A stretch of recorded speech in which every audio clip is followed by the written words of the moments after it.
And we are live. How are you guys? This is Rosa. I'm here. I am with my fellow business partners from Canada and London. Kamitra and Shivani, how are you girls? I'm good. How are you? Hello. And today we have an interesting topic that I would like to start this live saying something that Mark Zuckerberg said. And I don't really remember what he said, but I have it here. He says, the biggest risk is not taking any. Actually, that's scary. I would say that our life just compared just like a business. Business grow because they create new products. They have to invest in human resources. So they need to somehow acquire new brains, new experts, and jump into opportunities. So this is how companies grow, because they go through innovation. They take risk. If they don't take risk, they don't grow. So I would say that our life as a human being, we compare like a company, like a business, and we are going to, discuss something about risk today. So any thoughts about that? The first thing that come to my mind when you said that was we see this meme or post on Facebook all the time where people have pictures and things like that where they say the grass is greener on the other side, and then people counteract that and say, well, the grass is not always greener on the other side. Well, the truth is the grass is always greener where you water it, right? At the end of the day, we're not asking, well, in life, you're not just supposed to jump the fence and go into something. You need to know why you're going into it, and you need to do the things that needs for it to go, right? Mm-hmm. Yeah, exactly. We make out sometimes like every decision is a sure decision, but I had a bereavement last week, and the reality is, it just reminds you that nothing is guaranteed. I mean, you think that you know exactly what's going to happen tomorrow and you've controlled all the variables, but really, there's nothing that is completely risk-free. Just about what your risk tolerance is. What are you willing to tolerate? I mean, there's so many examples. I don't want to make it seem like really facetious, but when you're walking down the road in Canada, in Ireland and England especially, where there's never any sunshine and it's always raining, lightning could strike you. Today, surprisingly, we have a temperature of 15 degrees. Oh my God, you know what happened? The school, my kid, I just received a notification. Today, there's no homework. Go and enjoy the weather. I didn't prepare anything for today's topic. I was enjoying my ice cream. Do you think that I'm going to take the risk of losing this chance of not going out and enjoy the weather? No. Well, that's exactly it. This comes in all forms. As Shani mentioned, I am in Canada, right? At the end of the day, anyone who lives in Canada or knows about Canada knows that we have a lot of snow. And if in the beginning here, to buy a snowshoe or something, it's an investment, right? And sometimes you play it off, or even tires for your car, right? You play it off and say, do I really need that? But the first time you walk out in the snow and you slip, you quickly realize, I don't care how much the shoe costs, it's worth it, right? At the end of the day, why am I willing to risk slipping on something that I don't want to invest on? Exactly. It's the same with the kids' gear for jumping on water here. I just bought it. My husband was like, but why you are going to buy it? And you see, last week he was like, where is the gears you bought?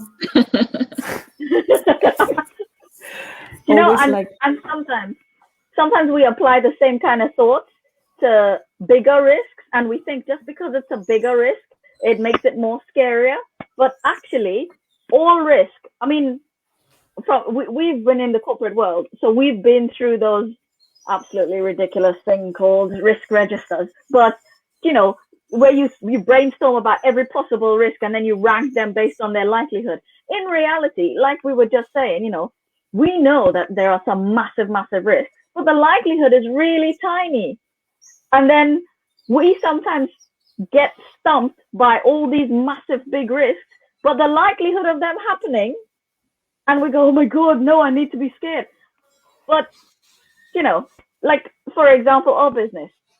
You go into business, you go in with a proven system, you go in with a mentor, somebody who's going to guide you through it, you go in with all the support that you need.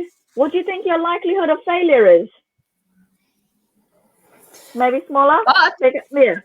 But at the end of the day, there are some people who are going to come in with the wrong expectation, right? They're going to come in and think, well, okay, I have a mentor and a proven to work system. You jump in and then, okay, why is it not working? But the question is, did you do anything? Again, water. The grass is only greener where you water it, right? Yeah. But that's why I'm saying, like generally, like when I first went into business, I left the corporate world and went into online business. And the first thing that everybody told me, because everybody was so conditioned that, oh my God, business is risky. The first thing everybody said to me was, oh my God, are you sure? Is that okay? And I'm like, so the alternative is that I sell my soul. Okay, maybe not my soul. I sell my soul to the devil. All right, my boss wasn't that bad, but I sell my soul to the devil, or I take a risk and potentially free myself from this. I mean, and you could get another job. You could get, I mean, people don't realize that the risk is manageable. I when I started this business, also I have a lot of self-doubt. It's the fear of failure. That what if I don't succeed? What if it's not true? What if they say that they provide everything, but I cannot do it, or I will be left alone? But sometimes when your dreams are bigger, eventually you make it. Or you are already like fed up, tired. And these kind of triggers will help you a lot to make it happen. But to be honest, everything that make you grow, it will take you out of your comfort zone. And because our mind wants to keep us safe, but this safe place is a place where nothing grows, nothing. So it's absolutely needed to take risk in life if you want to grow. If you want to become a better version of yourself, you need to take actions that will make you feel uncomfortable, and that's completely normal. Everybody who is right now succeeding, don't believe that they just play it small or safe. No. They had to change their mindset, take actions, and fail not only once, twice, three. Can be many, many times. But what we don't see is all these failures. But we only see when they are like a really, really high, like enjoying all the success. And we believe that it was easy, or they were lucky, or they inherited. I was reading something very interesting about FedEx Express, this company. They said that this guy, I don't remember who was the founder, but this company was succeeding, and then when the fuel cost was very high, they couldn't manage, and is almost in the bankruptcy. And with only 5,000 left in his pocket, he flew to Las Vegas, and he went to play, casino, and he won. He made 27,000. He won the blackjack, I think is the name, and he won 27,000. And this 27,000 allow him to keep alive the company until something happened that he again was able to skyrock again. And right now you see he's in business. FedEx is still there. Yeah. So imagine that man. Only with 5,000 in his pocket, and he took the risk. Just so that your viewers know, we are not advocating sending yourself off to Vegas. We are not telling you go off to Vegas, sell your liver, and gamble with that. No, What we but are what that does say is that guy had this burning desire to succeed where he was not willing to give up, and that is what we want you to hold on to. As in, so, and we're saying if we make it sound so easy, yeah, just go and do this and take the risk, but we're actually not telling you to do that, right? We research. You have to feel you have to feel good inside. You could hear all the negative things in your mind, fine, but you have to feel some level of knowing, okay, this is real, this is legit. Yeah, as in, don't just go jump without doing research, right? Definitely do your due diligence, right? I think that everybody will take risk according to kind of sort of threshold of like what you really can afford, to play it. You will not go and do something crazy. Or, for example, in our business model, if you decide, like, okay, let's invest in a side hustle like you guys are doing. So if we tell you that we have like a toolbox that is a proven to work system, it's not something that you are going to reinvent the wheel. It's not something that you have to go by yourself and figure it out. At least, we are telling you that that road is already paved, that we already know how it works. We are going to guide you. So the risk here is very minimal, and we are going to tell you exactly the things that you need to do that follows. And of course, you have to put the work. Of course, right? The only variable is you, how much efforts you want to put in, and also how much you believe in yourself, because this system works, and why is not going to work for you? The only thing is like you don't believe in yourself that you can make it. So that's another variable that is, it's about yourself, your self-confidence, but this thing works. So anyways, this risk is not as high as going to Las Vegas, and play the But sometimes you think that sometimes people tell me this is so new and this is a new concept, but in reality this is not a new concept. Think about how many people do inventions every single day, and then they patent those inventions. What do you think they're doing? They're setting you up with a model that you can follow to say, hello, I've created this, you can buy this, and you can make 1400s of it, sell it, and that's what a patent. There's a whole office set up for that, a patent office. We have so many movements around intellectual property. Lots of times you assume something is only one little thing, and then you realize actually it's the same format that's been duplicated and tweaked in all kinds of areas. I mean, bread. Do I really need to finish that line? Yeah. And how many, when you go into the supermarket, how many types of bread do you see? Something like milk. You think, really, how much can you duplicate milk?